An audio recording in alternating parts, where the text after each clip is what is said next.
तो नमस्कार दोस्तों, आपको पता होगा कि अगर आप 10वां का तैयारी कर रहे हैं तो आपको एक पत्र लिखने को आता है और मैं बहुत ही अच्छे तरीके से इसे लिखवाने का कोशिश किया हूं। और ये लिखने का काम हमारे एक शिक्षक हैं नरेश सर, वो लिखे हैं, लेकिन इसको मैं आपके साथ डिलीवर करता हूं। और ये जो पत्र है आपको लिखना पड़ता है कि अपने पिता के पास एक पत्र लिखिए जिसमें पुस्तक खरीदने के लिए रुपये भेजने की प्रार्थना की गई हो सकता है इसमें टॉपिक चेंज भी हो जाए, लेकिन लिखने का जो शैली है वो इसी तरह से अगर आप लिखते हैं तो आपको फुल मार्क्स मिल जाएगा। पहले तो ये बात आप अंकित कर रहे हैं कि पटेल छात्रावास पटना, ये जहाँ से लिखा गया है उसका नाम आप लिख देंगे, ठीक है। अगली बात लिखेंगे, अगर आप ये पिताजी को लिख रहे हैं तो यहाँ पे लिखना होगा कि पूज्यवर पिताजी, ठीक है। ये पिताजी को आप पत्र लिख रहे हैं तो पूज्यवर पिताजी या प्रिय मित्र लिख सकते हैं। आप अपनी वाणियों में श्रेष्ठता देने के लिए पूज्यवर कहते हैं, सादर प्रणाम, ठीक है। आगे क्या लिखेंगे, पहले इधर कॉर्नर साइड पे ये लिख देना है। कॉर्नर साइड पे लिखने के बाद आपको यहाँ पे पूज्यवर पिताजी कहना ज़रूरी है क्योंकि ये इससे रिस्पेक्ट बनता है। और सादर प्रणाम, भाई है तो स्नेह, बहुत सारा चीज़ आप इसमें ऐड भी कर सकते हैं। आइए आगे की ओर बढ़ते हैं। फिर नीचे से क्या लिखेंगे कि मैं सकुशल हूँ, मैं यहाँ सकुशल हूँ और आशा है आप लोग भी सकुशल और सम आनंद होंगे। पहले ये चीज़ बतानी है, अगर आप पत्र लिख रहे हैं आप अपने बारे में सकुशलता बताइए, ताकि क्योंकि पिताजी आपसे बड़े हैं, आपकी सकुशलता उनके लिए बहुत ज़रूरी है, इसलिए आप अपनी सकुशलता बताइए।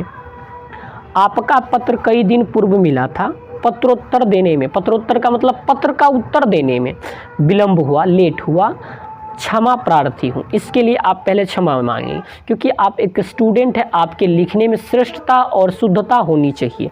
मैंने परीक्षा पत्र तथा शुल्क जमा कर दिया है, परीक्षा पत्र और जो शुल्क है एग्ज़ाम का मैंने जमा कर दिया है। छात्रावास शुल्क भी जमा हो गए हैं, छात्रावास शुल्क भी जमा। आप अपने कथावाचक कुछ भी यहाँ पर डाल सकते हैं, मैंने इतना डाला क्योंकि ये थोड़ा सा अपने बारे में बताना है, अपने कार्यों को बताना है ताकि पिताजी को अच्छा लगे।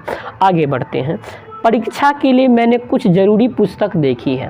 आप जो डिमांड यहाँ पे करना चाह रहे हैं कि अपने पिता के पास पत्र लिखिए जिसमें पुस्तक खरीदने के लिए आप पैसों की डिमांड करते हैं, तो वो डिमांड आप यहाँ से स्टार्ट करेंगे। पहले सकुशलता वगैरह सारे चीज़ को यहाँ पे अंकित कर देंगे, जैसे मैंने यहाँ पे अंकित करने का कोशिश किया। आगे लिखेंगे कि परीक्षा के लिए मैंने कुछ ज़रूरी पुस्तक देखी है। अब यहाँ पर आपको ये अंकित करना होगा कि आप किस चीज़ के लिए पैसा उनसे डिमांड कर रहे हैं, तो ये चीज़ लिखना है। ये मेरे लिए बहुत उपयोगी है, बिल्कुल, अतः कृपया 500 रुपया अति शीघ्र मेरे खाते में डाल दें।